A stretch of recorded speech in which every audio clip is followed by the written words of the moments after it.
Order! Order! You are an incorrigible delinquent at times. Behave yourself, man!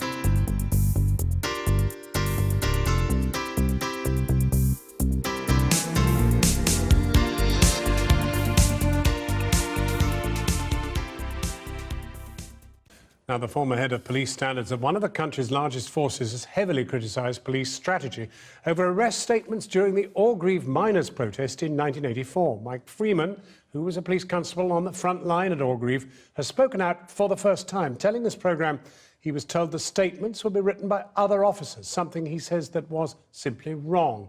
Tomorrow, campaigners are due to meet the Home Secretary to renew their call for a public inquiry. Our chief correspondent, Alex Thompson, has this. It was hot on June the 18th, 1984. The Orgreave coking plant in South Yorkshire. The biggest confrontation of miners and police in the entire strike.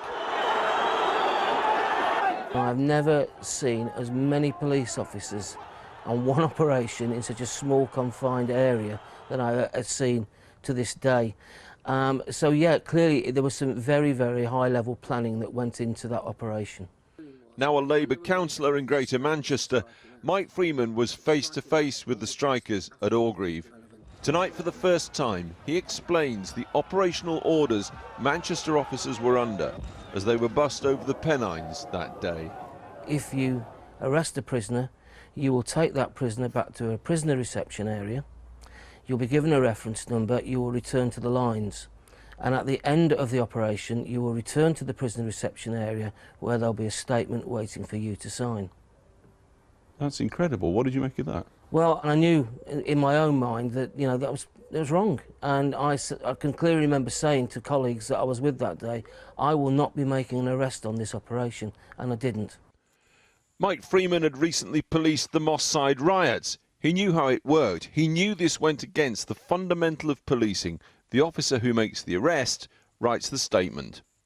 When he got to Orgreave, this is what he saw. When we arrived, I distinctly remember that the South Yorkshire officers were wearing flat caps with orange headbands, and they were called logistics. And it surprised me, what's this logistics? And what sticks in my mind is the briefing that we were given and passed down through our public order command chains. And for years he's wondered if this was part of that order to mass-produce statements. Those who've campaigned for 4 years now for an inquiry into Orgreave in London today. Tomorrow they meet the Home Secretary. It's shocking, isn't it? And really, really disappointing. But I'm not surprised. I mean, the Hillsborough disaster showed the length of cover-up over 27 years. And showed the material was stored all over the place. 95 miners were arrested at Orgreave, but the subsequent trials all collapsed through lack of evidence. Over the years, it's become apparent that clearly all the prosecutions did fail, and they failed for the very reason that it would appear that the statements that were made or were signed by officers were not the statements that they made. Mike Freeman's ready and willing to repeat all of this under oath to any inquiry. Channel 4 News has also obtained secret cabinet documents which show the then Prime Minister and key cabinet ministers putting the police under pressure to get convictions after Orgreave. Margaret Thatcher told one cabinet meeting she wanted the government to pursue vigorously all possible means of accelerating the prosecution of alleged offences. Her then Home Secretary, Liam Britton, complained at another of the lack of progress on trials and that he'll persuade the police to speed up prosecutions. The Orgreave plant is long since demolished, but it leaves unfinished business. The Police and Crime Commissioner for South Yorkshire wants an inquiry. The Independent Police Complaints Commission wants an inquiry. And South Yorkshire Police themselves want an inquiry.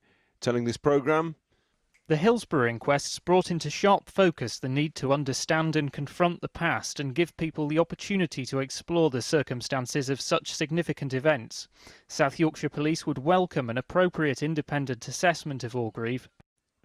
Orgreave, then Hillsborough 5 years on. Same police force, some of the same commanding officers.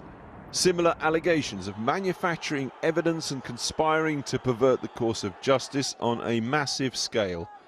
South Yorkshire Police are under investigation for just that, over Hillsborough, but not Orgreave. Not yet. Alex Thompson reporting. I've been